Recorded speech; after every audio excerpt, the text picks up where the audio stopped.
अजून 48 जागांचे कल शिल्लक आहेत पश्चिम बंगालमधले। त्यामुळे कलांच्या बाबतीत जरी भाजपने आता मुसंडी मारलेली असली, तृणमूल काँग्रेसपेक्षा जास्त आघाडी घेतलेली असली तरी सुद्धा त्या 48 जागा गेम चेंजर ममता बॅनर्जींसाठी ठरतात का हे सुद्धा पाहावं लागणार आहे। दीदी विरुद्ध मोदी असा सामना एक प्रकारे पश्चिम बंगालमध्ये होता, ज्यामध्ये कलांच्या बाबतीत सध्या तरी भाजपने आघाडी घेतल्याचं पाहायला मिळतंय। आणि आणखी एक महत्त्वाचा मुद्दा निर्णय मगाशी आपण बघितलेलं होतं, ममता बॅनर्जी पिछाडीवर गेलेल्या होत्या, सुवेंदू अधिकारींचं एक नेतृत्व त्यामुळे इकडे नव्याने समोर येते का। मगाशी त्याचा रजतनेही उल्लेख केला होता, 21च्या तुलनेत 26 मध्ये सुवेंदू अधिकारींनी आपले पाय रोवलेले आहेत आणि आता त्यांचं एक नेतृत्व, एक नवा चेहरा, एक नवं नेतृत्व त्यामुळे पश्चिम बंगालला मिळणार का पाहावं लागेल। सध्याच्या स्थितीला कलांनुसार पश्चिम बंगालमध्ये आणि तामिळनाडूमध्ये पहिल्या 2 तासात जे कल समोर आले त्यानुसार सत्तांतर होत आहे, भाजपकडे जात आहे पश्चिम बंगाल अशी सध्याची स्थिती। प्रथमच भाजप तिकडे सत्ता स्थापन करेल अशी कलांनुसारची स्थिती। तर तिकडे तामिळनाडूत टीव्हीके विजयचा करिश्मा, 100 जागी शतक गाठले टीव्हीकेने।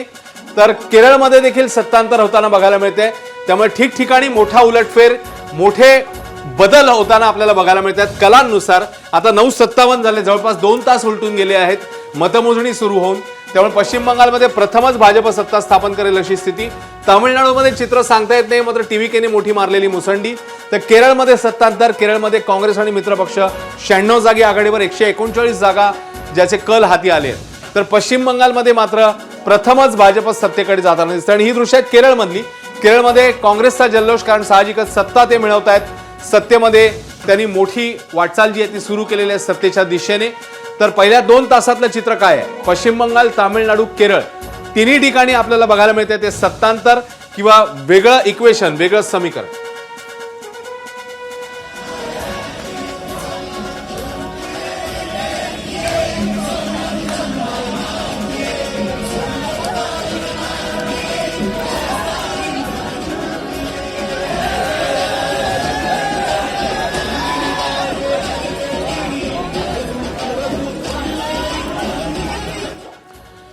आणि एकीकडे हे सगळं आपल्याकडे आपण अपडेट देतच राहणार आहोत। महानिकालाचा महाकवरेज सुरू आहे, थेट जाऊया ठाकरेंच्या शिवसेनेचे खासदार संजय राऊत बोलतात। जनतेने अनेक कौल दिलेला आहे, जनतेने टक्केवारी पाहता अद्याप कौल दिलेला नाहीये, पण टक्केवारी चांगली झालेली आहे मतदान। हो, अद्याप कौल दिलेला नाहीये, ठिकठिकाणी आता सुरुवातीचे कल आहे आणि मतदान मोजणीमध्ये 20-20, 22-22 फेऱ्या या मतमोजणीच्या सुरू असतात आणि शेवटच्या 2 किंवा 3 फेऱ्यामध्येच खरे निकाल लागतात। दक्षिण भारतात बघितलं तर तिथे सुद्धा मोठा प्रचार भाजपने केला, मात्र तामिळनाडूमध्ये तर चित्र वेगळंच दिसतंय, कारण अभिनेता विजय यांचा टीव्हीके यांनी जवळपास 100 जागांवर ते आघाडीवर आहेत, काँग्रेस डीएमके 3ऱ्या क्रमांकावर आहे।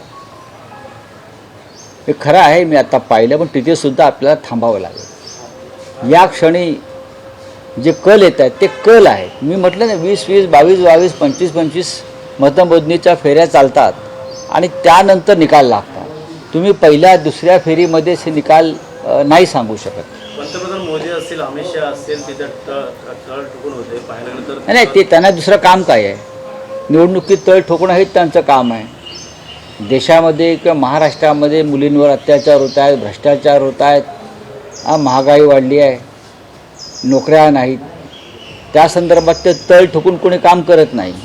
पण निवडणुका एखाद्या राज्यामध्ये आल्या की संपूर्ण सरकार मोदी शहांचं हे तळ ठोकूनच बसतं, तसे ते बसले, दुसरं त्यांना काय वेगळं। त्यामुळे पश्चिम बंगालमध्ये कलांनुसार भाजपनं 150चा आकडा गाठलेला आहे। पश्चिम बंगालमध्ये भाजप 150 तर तृणमूल काँग्रेस 92 जागांवरती सध्या आघाडीवर असल्याचं चित्र आहे। भवानीपूर मतदारसंघ, सुवेंदू अधिकारी आणि ममता बॅनर्जी या दोघांमध्ये होत असलेली लढत, या लढतीमध्ये सध्या तरी सुवेंदू अधिकारी यांनी बाजी मारल्याचं किंवा ते पुढे असल्याचं दृश्य आपल्याला दिसून येतं आहे। रजत वशिष्ठ आपल्यासोबत आहेत। रजत, ही निवडणूक एक प्रकारे बंगाली अस्मिता आणि हिंदुत्व या 2 मुद्द्यांवरती केंद्रित झालेली होती, पण सध्या तरी भाजपची स्ट्रॅटेजी या निवडणुकीमध्ये यशस्वी ठरत असल्याचं पाहायला मिळतं आहे।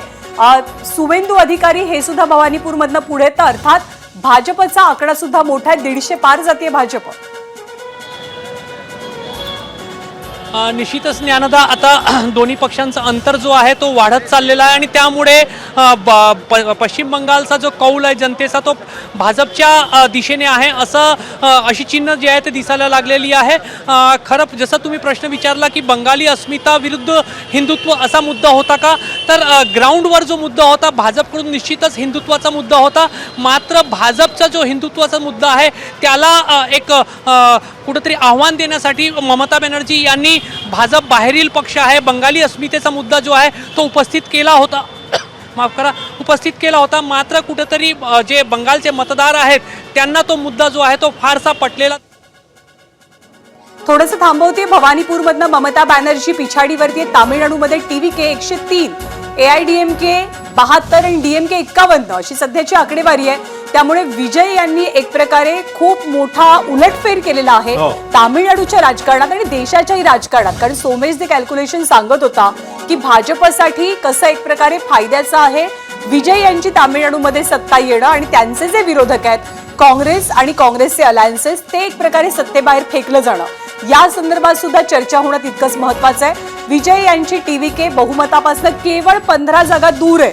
त्यामुळे पुन्हा एकदा एक नवा चेहरा तामिळनाडूच्या राजकारणामध्ये उदयास आलेला आहे. विजय हे स्वतः आणि विजय यांचा पक्ष TVK.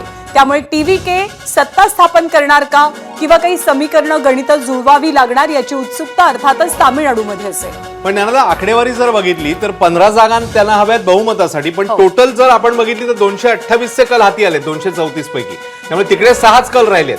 त्यामुळे आता जर 5-6 जागा 10 जागा कमी पडल्या तर मग नेमकं काय होणार, कारण विजय यांचा पक्ष तर सर्वात मोठा पक्ष ठरतो हे तर आता जवळपास स्पष्ट आहे. स्टॅलिन यांना इकडे मोठा धक्का बसतोय तामिळनाडूमध्ये, कारण आता आपण बघितलं तामिळनाडूमध्ये TVK 103, AIDMK 72, DMK 51 आणि 234 पैकी 228 ठिकाणचे कल जे आहेत ते समोर आलेले आहेत. सोमेशकडे जाऊया. सोमेश, गणितानुसार TVK जरी मोठा पक्ष ठरत असला तरी काही जागा त्याला कदाचित कमी पडू शकतात. सत्तांतर होणार हे निश्चित झालेलं आहे.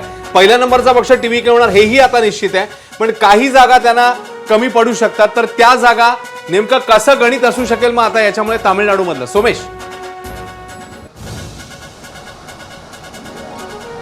अश्विन, एक गोष्ट तमिळनाडूमध्ये निश्चित झाली आहे ती म्हणजे द्रमुक आणि काँग्रेस हे दोन्ही सत्तेबाहेर जात आहेत एवढं जवळपास स्पष्ट झालेलं आहे.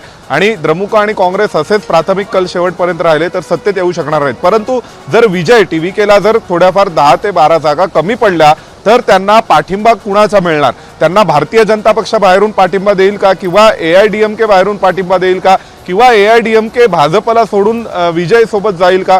कारण विजयला सत्ता स्थापन करायला आणखीन एका मित्र पक्षाची गरजही पडू शकते. आणि अशा प्रसंगी ज्या विजयने एक अँटी एस्टॅब्लिशमेंट, भ्रष्टाचार विरोधी आणि तरुणांचं राजकारण म्हणून तमिळनाडूच्या राजकारणात एंट्री केली होती, त्या विजयला इतक्या मोठ्या प्रमाणावर जर जनतेने कौल दिला असेल तर त्याची पुढची स्ट्रॅटेजी काय असणार आहे, त्याचा पुढचा निर्णय काय असणार आहे यावर त्याचं भविष्यातील राजकारणही अवलंबून असेल.